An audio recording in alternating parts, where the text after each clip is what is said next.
মাছ আওয়াজ। বাপ বেটা বসে আছে, ছেলে কত ভদ্র, চেয়ারে বসে আছে, তো সামনের দরজার দিকে তাকিয়েও দেখে না যে এই বাড়িতে কতজন সদস্য আছে, বাড়িটা বিল্ডিং না টিনের না খড়ের, কিচ্ছু দেখে না। বাপ পাশে বসে আছে, ছেলে বেটা বসে আছে, একদিকে তাকিয়ে দেখে না। নজর ভদ্র ছেলে, নর্মালিটি ব্যবহার করে বসে আছেন। আর দুই দোস্তে কথা বলছে, কথা বলতে বলতে সামনে যে একটা মেয়ে হেঁটে যাচ্ছে, আর যখনই হেঁটে যাওয়া আবদুল্লাহর বাপ আব্দুল মুতালিবের চোখ পড়ে গিয়েছে মেয়েটার দিকে। মেয়েটার দিকে চোখ পড়া মাত্রই বৌমা পছন্দ হয়ে গেছে। সুবহানাল্লাহ বলুন।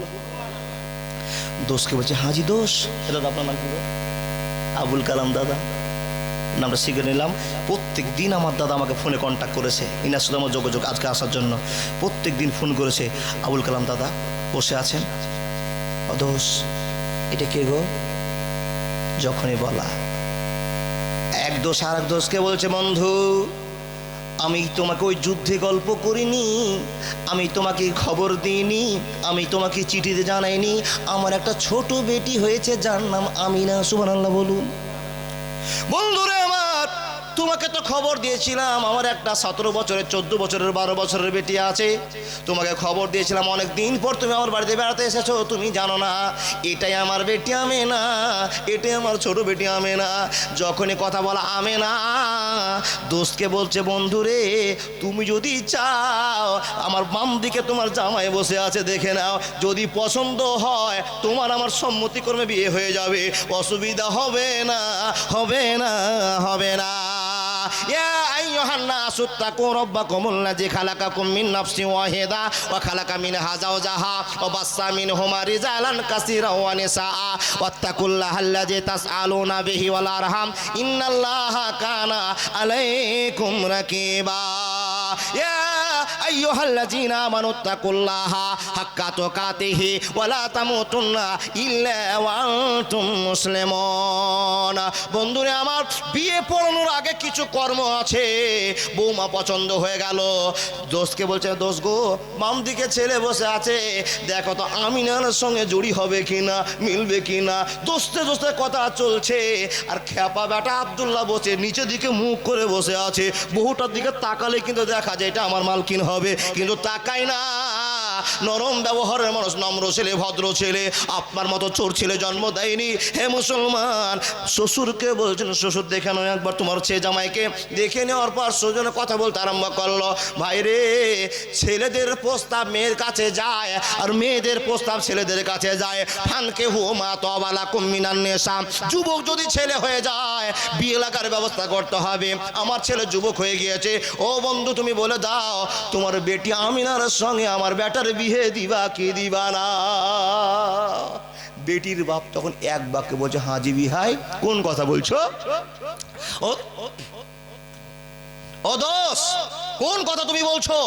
তোমার মতো ভালো ঘর, তোমার মতো ভালো বর, তোমাদের মতো সম্মানী লোক মক্কার জমিনের কে আছে? আমার মতো গরিব অভাবী বাপ আমিনার বিয়ে তোমার বাড়িতে দিব না তো কার বাড়িতে দিব? সুবহানাল্লাহ বলুন।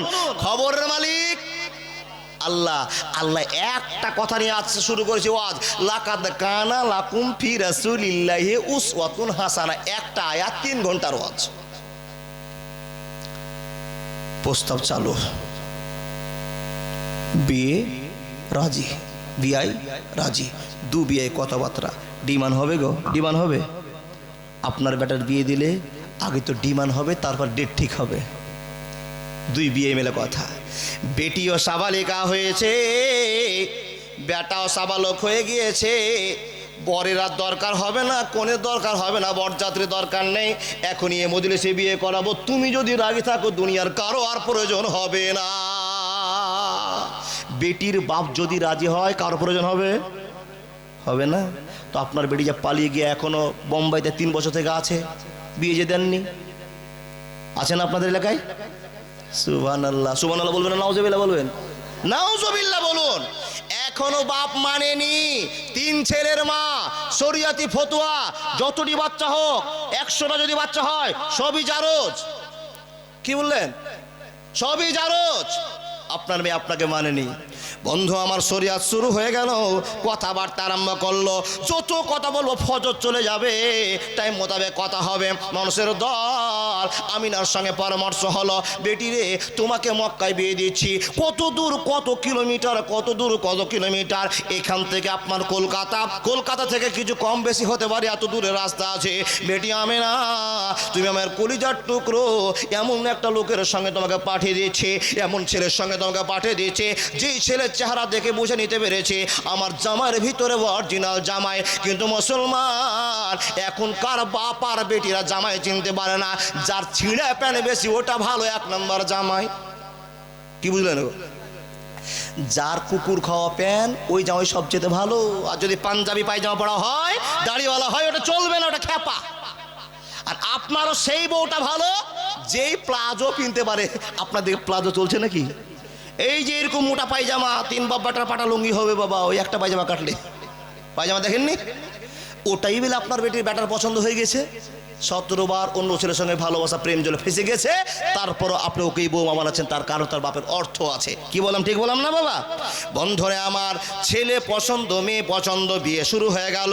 ইয়া আইয়ুহাল্লাযিনা আমানুত্তাকুল্লাহা হাক্কা তুকাতিহি ওয়া লা তামুতুন্না ইল্লা ওয়া আনতুম মুসলিমুন। সম্পূর্ণ শরীয়তি বিধান হয়ে গেল, কিন্তু আল্লাহকে মানে নবী শরীয়তি তরিকায় বিয়ে হয় না। তাদের হবুলের নামে বিয়ে হয়, তাদের মূর্তির নামে বিয়ে হয়। সম্পূর্ণ কথা বাদ দিয়ে দিলাম। হে মুসলমান, আমিনার সঙ্গে বিয়ে হয়ে গেল, একটা 16 মাইনের ছেলে কলকাতায় বিয়ে হয়ে গেল। বন্ধুরা আমার, যে সমস্ত মা বোন দিদিমারা বসে আছেন, দাদা বন্ধুরা আমার বসে আছেন, একটা মেয়ে যখন কালেমা পড়া হয়ে গেল, বিয়ে পড়া হয়ে গেল, বাপের ওপর মায়া থাকে না, ভাইয়ের ওপর মায়া থাকে না, বোনের ওপর মায়া থাকে না, পরিবেশকে মায়া থাকে না, সবকে তুচ্ছ মনে করে দেয়। এত সুন্দর মহিলাটা আমার মতো একটা গাঁজাখোর স্বামীর হাত ধরে চলে যায় দিল্লি বোমে। ঠিক বললাম না ভুল বললাম? মুসলমান, আল্লাহ কত বাঁধনের ভিতরে তোমাকে আমাকে রেখেছে। এ মুসলমান, একবার কি আপনি ভাবনা চিন্তা করলেন না?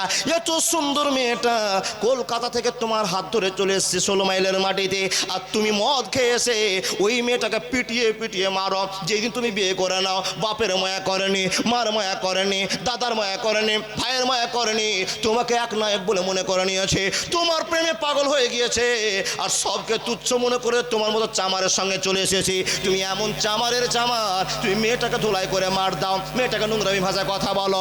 হে যুবকের দল, কান শুনে শুনে নাও, মহিলার কাছে ভালোবাসা নিতে হলে ভালোবাসা দিতে হবে। জান্নাত ফ্রি নয়, ভালোবাসা ফ্রি নয়। আগে মেয়েকে ভালোবাসা দেন, আর তারপরে ভালোবাসা পাবেন। জি, হিসাব আপনাকে বলছি। বিয়ে পড়া হলো, বাপ মাকে তুচ্ছ মনে করে দিয়ে বাপ আব্দুল মুত্তালিবের হাত ধরে মক্কায় চলে আসলো আব্দুল্লাহর স্ত্রী হয়ে। স্বামী স্ত্রী ঘর বস্তি হলো। টাটকা কথা বলছি, টাইম পার হয়ে গেছে বাবা। আর মৌলবি সাহেবদের টুকাটুকা দেখছি। এই যে শুরু হলো বন্ধন, বিয়ে হলো, মক্কায় আসলো, রাতে ঘর বস্তি হলো। আর সেই রাতে বিশ্বনবী নবী মুহাম্মদুর রাসূলুল্লাহ পড়ুন সাল্লাল্লাহু আলাইহি ওয়াসাল্লাম আমিনার পেটে গর্ভধারণ করলেন আব্দুল্লাহর বীর্য থেকে। আরেকবার সুবহানাল্লাহ বলুন। পেটে বাচ্চা, 3 মাস 4 মাস ঘোরাঘুরি চলছে, 4-5 মাস হয়েছে। বাপ হঠাৎ করে আব্দুল্লাহকে বলছে, আব্দুল্লাহ ও বেটা শোনো, তোমার 9 জন ভাই বিদেশে আছে, তুমিও তো তোমার টাকার প্রয়োজন আছে, সংসার জীবনে সংসারে সুখ করার জন্য প্রয়োজন হয়েছে, তো বাবা একবার ব্যবসা করতে যাও না। শোনা, বাপের কথা শুনে যুবক ছেলে 5 মাসের বউকে বাড়িতে রেখে, 5.5 মাসের বউকে বাড়িতে রেখে চললেন ব্যবসা করতে। এ মুসলমান, পেটে বাচ্চা, আমিনার পেটে বাচ্চা হয়ে গিয়েছে, আর স্ত্রীকে রেখে আব্দুল্লাহ ব্যবসা করতে গিয়েছে। মানুষের দল ব্যবসা করেছেন 17 দিন 18 দিন, কেউ বলছেন না না 25 দিন 22 দিন, যা হোক মতান্তরে ছেড়ে দেন। 1 মাস জমিনি আবার স্ত্রীর টানে ব্যবসা করে বাড়ি ফিরছিলেন, আর আস্তে আস্তে রাস্তাতে ইন্তিকাল করে নিলেন। ইন্না লিল্লাহি ওয়া ইন্না ইলাইহি রাজিউন বলতে হবে না, বলেন না? কি গো বলিয়েন না কেন গো মৌলভী সাহেব? নবীজির বাপ মরে গেলেন আর আমরা ইন্না লিল্লাহ বলবো না? জি না, খবরদার ইন্না লিল্লাহ বলবেন না। এই জন্য বলবেন না, নবীর বাপ মুসলমান হয়ে মরেন নি, এই জন্য ইন্নালিল্লাহ পড়া যাবে না।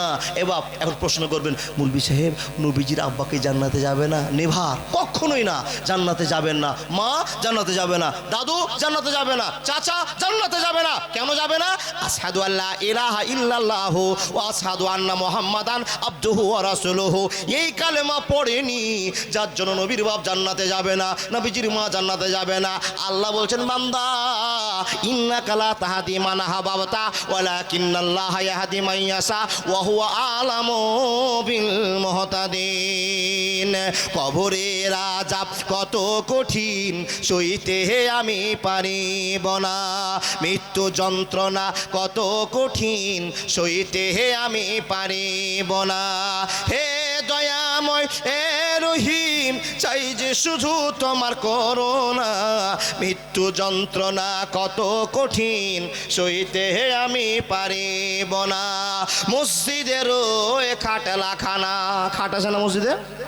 আসবে একদিন তা সবার জানা, বড়ই পাতায় আর গরম পানি, গোসল দিবে কয়জনা, গোসল শেষে সাদা কাফনে নিয়ে যাবে তোমায় চারজনা, গোসল শেষে সাদা কাফনে নিয়ে যাবে তোমায় ছজনা।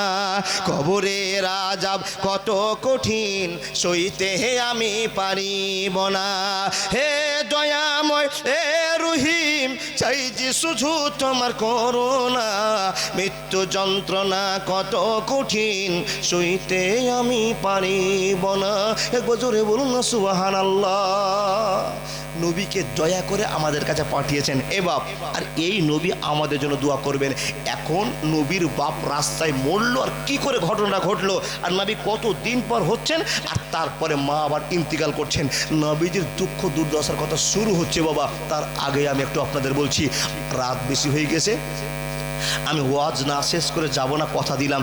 একটা লোক উঠবেন না, যদি পেচ্ছাপ লাগে তা উঠবেন না, যদি লেগে যায় পেচ্ছাপ তো ওখানে দিয়ে দেন, উঠবেন না, অনুরোধ আপনাকে বলছি।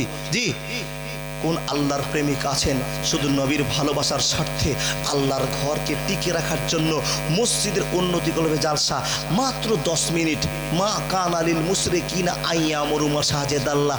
কোন আল্লাহর প্রেমিক আছেন দেখেন, লোকটা ইশারায় বুঝে গিয়েছে টাকা দিতে হবে, কার জন্য? আল্লাহর ঘরের জন্য। আল্লাহর কোন প্রেমিক আছেন 5000 টাকা একটা ছেলে?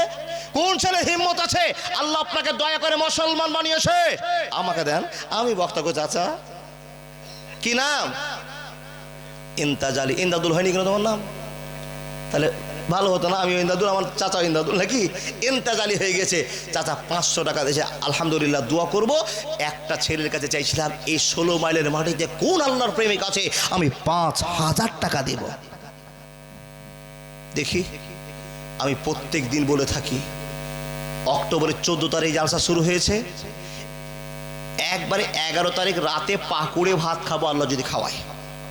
সাহারির ভাত, রোজার ভাত খাবো যদি আল্লাহ দয়া করেন। যত জায়গায় মিডিলে জালসা করলাম, যে টাকা চেয়েছি সে টাকাই পেয়েছি। 2.5 লাখ টাকা পর্যন্ত আমার হাতে এই বছরের দান আছে। একটাই মানুষ, আপনাদের কাছে বেশি চাইনি, আপনার প্রেমটা ভালোবাসাটা আল্লাহর প্রতি কতটা আছে। এই মসজিদের জন্য একটা ঘর যদি আপনি নির্মাণ করেন, একটা ইঁট দেন, তো রব্বুল আলামিন বলছেন একটা ইঁট দেওয়ার ভালোবাসাতে আমি আল্লাহ তোমাকে একটা সোনা একটা রূপা, একটা সোনা একটা রূপা, আর তার ভিতরে মেসকে আম্বারের গাঁথুনি দিয়ে ওয়াল সাজিয়ে তোমার চোখের জ্যোতি যতদূর যাবে এত বড় তোমাকে একটা ঘর দান করা হবে। এটার নাম হলো জান্নাত, আপনাকে দেওয়ার ব্যবস্থা হবে। এবার আল্লাহ আপনাকে দেবেন। কোন আল্লাহর প্রেমিক আছেন? আমি 5000 টাকা দিলাম মাওলানা, শেষ টাইমে উঠবেন না। যদি খুবই এমার্জেন্সি হয় আঙ্গুল দেখাবেন, পেচ্ছাপ কি পায়খানা নম্বর দেখাবেন, উঠবেন না। অনুরোধ আপনাদের কাছে, কোন কি আল্লাহর বান্দা আছেন